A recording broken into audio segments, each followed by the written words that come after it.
जाते हैं। तारीख का एक हसीन बाप दिखाता हूँ, शेख आज़म हुजूर मुजद्दिद अल-फसानी सिलसिला नक्शबंदिया के एक अजीम बुजुर्ग हैं, अपने वक्त के मुजद्दिद आज़म हैं। तारीख बताती है कि आपको के हजारों मुरीद हैं, मुजद्दिद अल-फसानी के हजारों मुरीद हैं। एक मुंह लगा हुआ है, हर पीर का एक मुंह लगा मुरीद होता है, जो चाहता है कह देता है। पीर भी जानता है ये मुंह लगा है, चलो गलती भी हो गई तो माफ कर दो। हुजूर मुजद्दिद अल-फसानी का एक बड़ा मुंह लगा मुरीद था, उसकी शादी हुई, बड़ा खुश हुआ। शादी, अरे बरसों से आदमी शादी के ख्वाब देखता है, उसने भी बड़े बरसों से ख्वाब देखा था। अल्लाह अल्लाह करके, अल्लाह अल्लाह करके देखो उसको कुरान की बात आई है, अभी मैं कुरान की भी बात करूंगा। इन लोगों की बच्चों की दस्तार हुई है,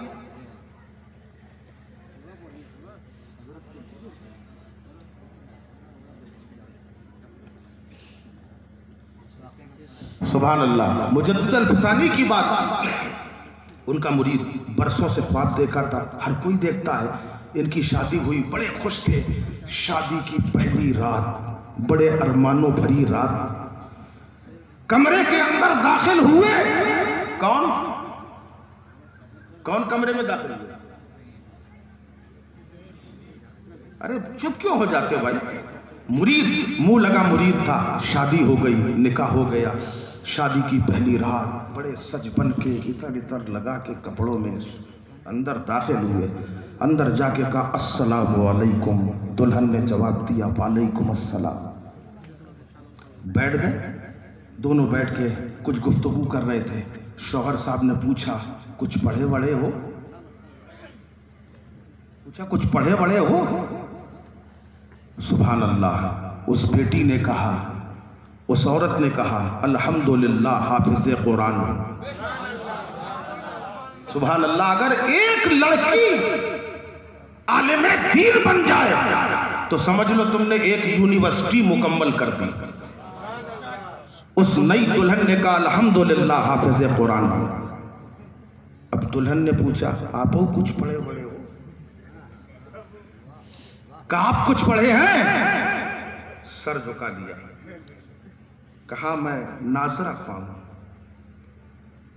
अब और बीवी को भी चाहिए ऐसी बात करे कि शौहर का दिल ना दो। बड़ा खूबसूरत जवाब दिया, माशाअल्लाह। कितना अच्छा होता कि हम दोनों हाफिज़े कुरान होते। बात बुरी नहीं लगी, तंज नहीं किया, कहा कितना अच्छा होता कि हम दोनों हाफिज़े कुरान होते। अब शौहर को लग गई बात, अच्छा अब उस वक्त ही आऊंगा जब तक हाफिज़े कुरान नहीं बन जाऊंगा तब तक तुम्हारे पास नहीं आऊंगा। कह दिया जोश ही जोश में, हाँ जोश ही जोश में कह तो दिया। बाहर निकले, एक उस्ताद की बारगाह में गए, हाफिज़े कुरान की बारगाह में। कहे हुजूर अगर मैं हाफिज़ बनना चाहूँ आप कितने दिन में हाफिज़ बना देंगे? उन्होंने कहा बेटा 2 साल लग जाएंगे। अल्लाहु अकबर। अब ख्याल है यार 2 साल तो बहुत हो जाएंगे, क्योंकि मिलना भी नहीं है हमको। का हुजूर और कम का नहीं, इससे कम नहीं हो सकता। दूसरे हाफिज़े कुरान की बारगाह में गए, तीसरे के पास गए, चौथे के पास गए। कोई भी हाफिज़े कुरान 2 साल से पहले पढ़ाने को तैयार नहीं। बड़ी मुश्किल में एक बड़ा मशाक हाफिज था, उसने कहा अगर तुम भी मेहनत करो और हम भी मेहनत करें, दोनों मिलकर मेहनत करेंगे, 1 साल के अंदर तुम्हें हाफिज़े कुरान बना दिया जाएगा। कहा अच्छा 1 साल भी हजरत बहुत ज्यादा है, अब क्या करे? परेशान है, जिसके पास जा रहे हैं कोई तैयार नहीं है। अब जब कोई साथ देने वाला ना हो उस वक्त पीर याद आता है, उस वक्त मुर्शिद याद आता है। मुजद्दिद अल-फसानी की बारगाह में पहुंच गया, कहा सरकार एक सवाल लेके आया हो। आप मुस्कुराए, फरमाया वही सवाल ना कि हाफिज़े कुरान कब बनेगा? है सुभान अल्लाह। वलियों से कोई बात छिपती नहीं है। कहा वही सवाल करना चाहता है, हाफिज़े कुरान कितने दिनों में बन जाऊंगा? कहा हुजूर हाँ यही पूछने आया हूँ। कहा सबने कितना बताया है? कहा कोई साल भर से नीचे नहीं उतर रहा। सरकार अब आप करम फरमाइए, मैं तो कह के आ गया हूँ जब तक हाफिज़े कुरान ना बनूंगा तब तक तुम्हारे सामने नहीं आऊंगा। अब आप करम कर दीजिए। शेख मुजद्दिद अल-फसानी फरमाते हैं अगर मैं भी मेहनत करूं, तुम भी मेहनत करो तो मैं मेहनत करके 6 महीने में तुझे हाफिज़े कुरान बना दूंगा। का हुजूर 6 महीने बहुत ज्यादा है। 6 महीने भी बहुत ज्यादा है। आपने फरमाया अच्छा 6 महीने ज्यादा है, 3 महीने चलेंगे। अल्लाह अकबर, जरा वली का इख्तियार तो देखो। का 3 महीने चलेंगे, का 3 महीने भी ज्यादा है। सरकार मुजद्दिद अल-फसानी फरमाते अच्छा ठीक है, बस 1 महीना, इससे कम नहीं होगा। का हुजूर मामले को समझिए, आपसे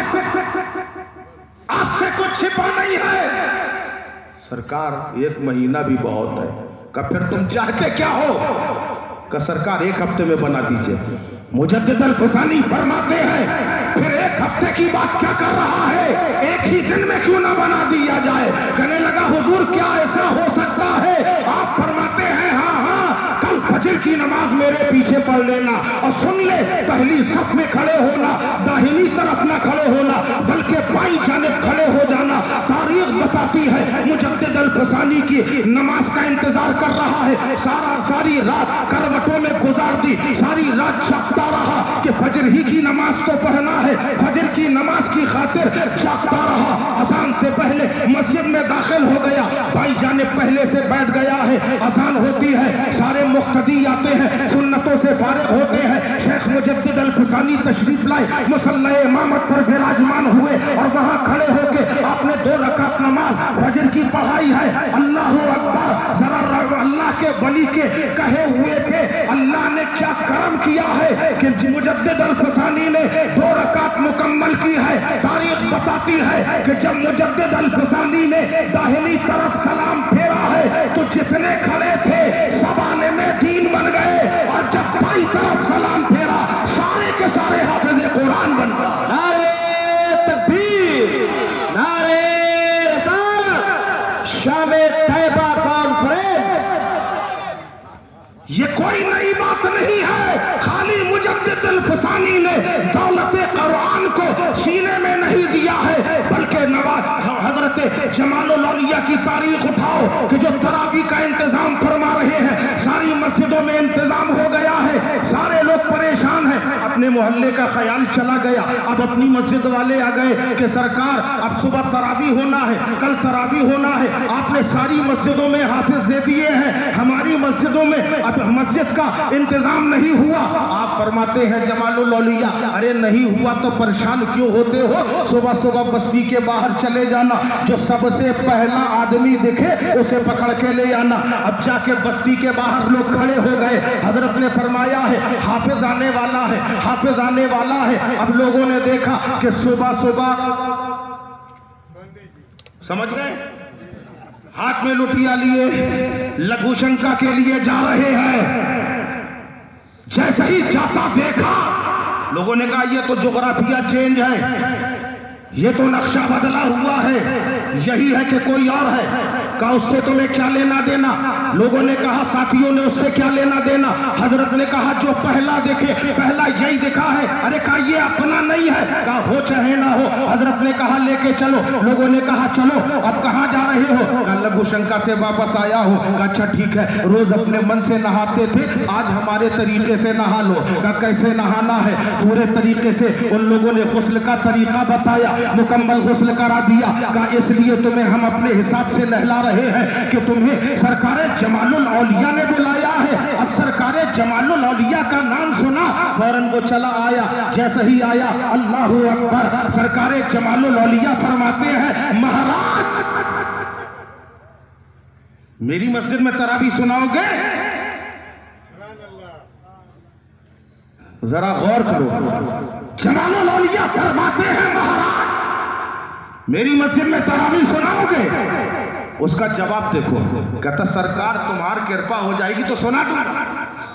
जिसने अलिफ बे ना पढ़ा हो, अकीदा देखो, कह रहा तुम्हार कृपा हो जाएगी तो पढ़ा दूंगा। तारीख बताती है कि हुजूर जमालुल औलिया ने अपना दस्ते मुबारक उसके सीने में रखा और थोड़ी देर में हटा लिया। फरमाते फरमाते हैं सुना कितना याद हुआ, सुना कितना याद हुआ। इसने अलिफ बे नहीं पढ़ा है, अल्हम्दु नहीं पढ़ा है, कुल या अय्युहल काफिरून नहीं पढ़ा है, कोई सूरत नहीं पढ़ी है, अरे अरबी का एक लफ्ज नहीं पढ़ा। जमालुल औलिया फरमाते हैं सुना कितना याद हुआ, सुनाने खड़ा हो गया। बिस्मिल्लाहिर्रहमानिर्रहीम, अलिफ लाम मीम ज़ालिकल किताबु ला रैब फीहि हुदल लिल मुत्तक़ीन अल्लज़ीना युमिनूना बिल गैब व युक़ीमूनस सलाता व मिम्मा रज़क़नाहुम युनफ़िक़ून। मुकम्मल 15 पारे सुना दिए। आपने फरमाया और का सरकार अभी इतना याद हुआ है, आपने फिर दस्ते मुबारक रखा, फरमाया फिर से सुना कितना याद हुआ, पूरा कुरान सुना दिया। ये जमालुल औलिया है कि जिसके सीने में हाथ रख दे वो हाफिज़े कुरान उसे बना दे। अरे मुस्तफा के करम की कुर्बान जाओ, आज दुनिया में तुम्हें जितने भी हाफिज़े कुरान नजर आ रहे हैं ये वो मुक़द्दस हस्तियां हैं कि रोज़े अज़ल में जिनके सीने में मुस्तफा ने हाथ रखा है आज दुनिया में वो हाफिज़े कुरान बन के जगमगा रहे हैं। ये अभी तक कल तक कुछ नहीं थे मगर आज साहिब अज़मत हो गए, साहिब मकाम हो गए, साहिब मर्तबा हो गए। अल्लाहु अकबर। बस खाली एक बात, वक्त हो गया, मेरे पास इतना वक्त नहीं है, पता नहीं कैसे तकरीर हो रही है, ये लोग तकरीर पीछे से करवा रहे हैं। एक वाकया खाली बताऊंगा। सरजमीने झांसी,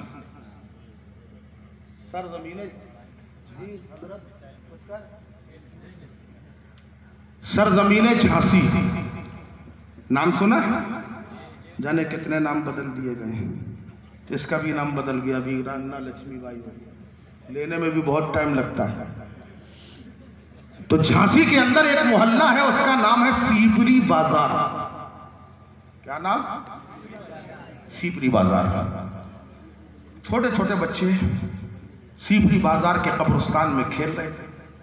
ये सच्चा वाकया बता रहा हूं, हमारी जिंदगी के सामने का, मतलब आंखों के देखा नहीं बल्कि जिन लोगों ने देखा उन लोगों से हमने सुना। बताने वाले सैयद मसूद अली रहमतुल्लाह अलैह, बड़े नेक शख्स थे। उन्होंने बताया, फरमाते हैं हम लोग छोटे छोटे थे, सीपरी के कब्रिस्तान में खेल रहे थे।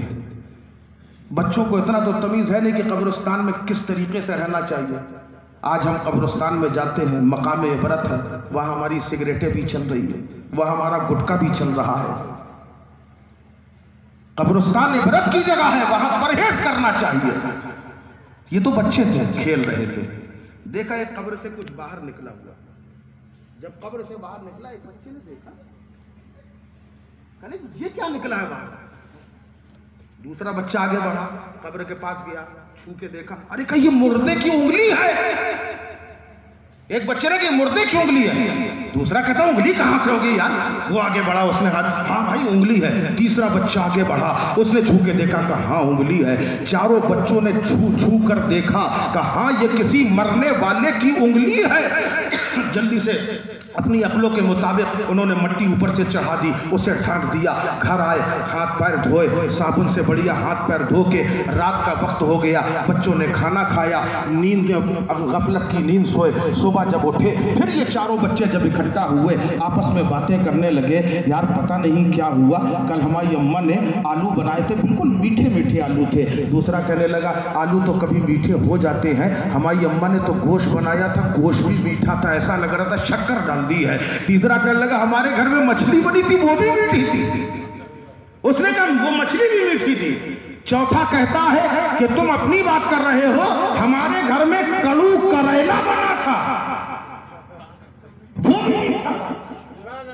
अब जब ये बात सामने आई तो जिस घर में बात कर रहे थे, जिस लड़के के घर में बात कर रहे थे, उन्होंने कहा कब मीठा था? कड़ू करेला तो हमारे घर में बना था, जबरदस्ती मीठा था। अरे कहा हाँ माँ मीठा था। माँ कहने लगी नहीं हमने तो खाया, बिल्कुल सही था। बाप खड़ा था, कहा हमने खाया, सही था, खाली बच्चे को मीठा लग रहा है, बाकी घर वालों को मीठा नहीं लग रहा। अब सब बच्चों ने अपनी अपनी बात रखी, बात बड़ों तक पहुंची। जब बड़ों तक पहुंची, उन लोगों ने कहा कोई ऐसा हादसा तो नहीं हुआ, कोई अनोखा मामला तो नहीं हुआ। अब बच्चों ने बताया कल शाम को हम लोग सीपरी के कब्रिस्तान गए थे, वहां एक कब्र में एक मुर्दे की उंगली थी, हम लोगों ने उसे छू छू कर देखा था, बस यही एक हादसा हुआ था।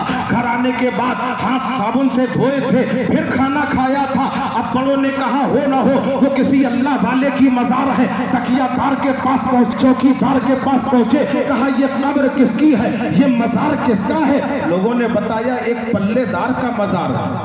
पल्लेदार जानते हो क्या? हाँ, बोरी उठाने वाला। बोरी नहीं, बड़े बड़े बोरे उठाता बेचारा वो, सिर्फ रिस्के हलाल की खातिर। अल्लाहू अकबर। एक बात बता दूं, इजाजत है?